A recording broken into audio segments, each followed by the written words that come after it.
नमस्कार और स्वागत है आपका लर्निंग केडा में। ये वो जगह है जहां रहस्यों से पर्दा उठता है और सच्ची घटनाएं आपको सोचने पर मजबूर कर देती हैं। अगर आप सस्पेंस, थ्रिलर और असली कहानियों के शौकीन हैं, तो अभी चैनल को सब्सक्राइब करें और बेल आइकन दबाएं ताकि कोई भी कहानी मिस ना हो। आज की कहानी आपके रोंगटे खड़े कर देगी। ये सिर्फ एक कहानी नहीं, बल्कि हकीकत की वो दास्तान है जिसने पूरे गांव को दहला दिया था। तो चलिए, बिना कोई देर किए शुरू करते हैं आज की खौफनाक दास्तान।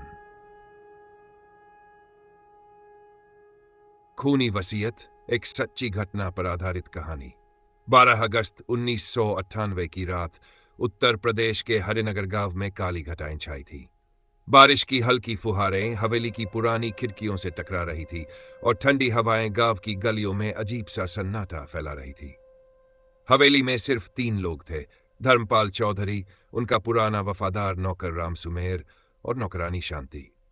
हवेली के अंदर की रोशनी धीमी थी और दीवारों पर लगी पुरानी तस्वीरें एक डरावना एहसास दिला रही थी। गांव के लोग कहते थे कि यह हवेली रहस्यों से भरी हुई है, लेकिन कोई नहीं जानता था कि इस रात यहां क्या होने वाला है। सुबह जब राम सुमेर रोज की तरह चौधरी साहब के कमरे में पहुंचा, तो वहां का दृश्य देखकर उसकी रूह कांप गई। जमीन पर खून फैला था, अलमारी खुली पड़ी थी और चौधरी साहब का शरीर निर्जीव अवस्था में पड़ा था। उनके गले पर गहरे कट के निशान थे, जिससे साफ था कि उनकी बेरहमी से हत्या की गई थी। उनके हाथ में एक जला हुआ कागज था, जिस पर कुछ शब्द अभी भी साफ दिख रहे थे: वसीयत, सब कुछ बेटे के नाम, संपत्ति। गांव में हड़कंप मच गया और किसी ने तुरंत पुलिस को सूचना दी। थानेदार विनोद त्रिपाठी अपनी टीम के साथ मौके पर पहुंचे। उन्होंने लाश की जांच की और पाया कि धर्मपाल चौधरी के शरीर पर संघर्ष के निशान थे, जिससे साफ था कि मरने से पहले उन्होंने किसी से लड़ने की कोशिश की थी। हवेली की तलाशी के दौरान पुलिस को खून के कुछ निशान बरामदे तक जाते हुए दिखे, लेकिन वहां से आगे कोई सुराग नहीं मिला। पुलिस ने हवेली में मौजूद लोगों से पूछताछ शुरू की। राम सुमेर ने बताया कि उसने आधी रात को किसी के पैरों की आहट सुनी थी, लेकिन बारिश और तेज हवा की वजह से वह ठीक से कुछ देख नहीं पाया।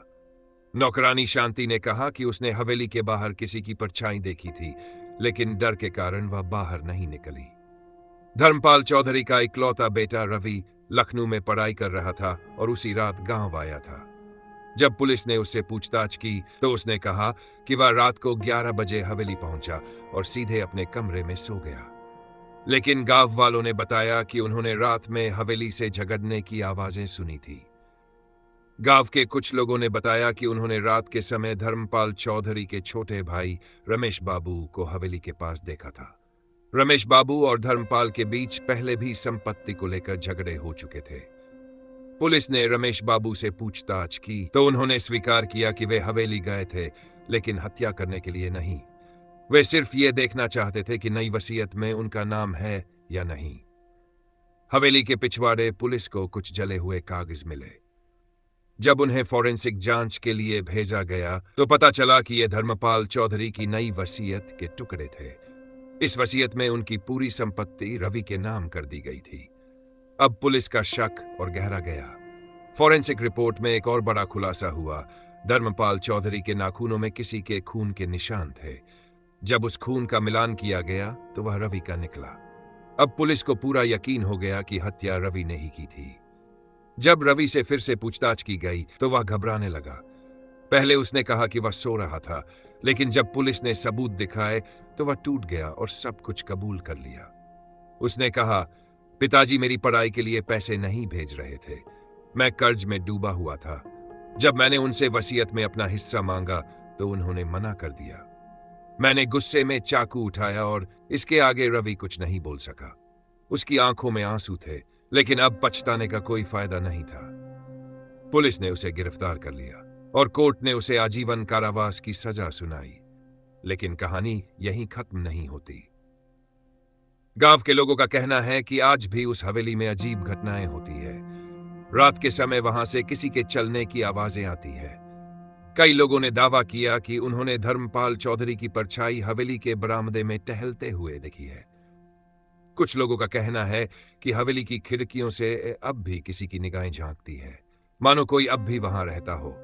कई बार रात में हवेली के अंदर से किसी के चीखने की आवाज आती है और जब कोई अंदर झांकता है तो वहां कुछ नहीं होता। गांव के बुजुर्गों का मानना है कि धर्मपाल चौधरी की आत्मा अभी भी न्याय की तलाश में भटक रही है। रवि को जेल भेजे हुए कई साल बीत चुके हैं, लेकिन जब भी कोई उसे जेल में मिलने जाता है तो वह सिर्फ एक ही बात कहता है, मैंने सिर्फ अपना हक मांगा था। लेकिन शायद मुझे इसकी इतनी बड़ी सजा नहीं मिलनी चाहिए थी। गांव के लोग अब भी हवेली के पास जाने से डरते हैं। रात होते ही उस रास्ते से गुजरने वाले लोगों को अजीब सी ठंडक महसूस होती है और हवाओं में एक अजीब सा डर समा जाता है। कोई नहीं जानता कि यह सिर्फ वहम है या सच में धर्मपाल चौधरी की आत्मा वहां भटक रही है, अपने गुनहगार बेटे को तलाशती हुई।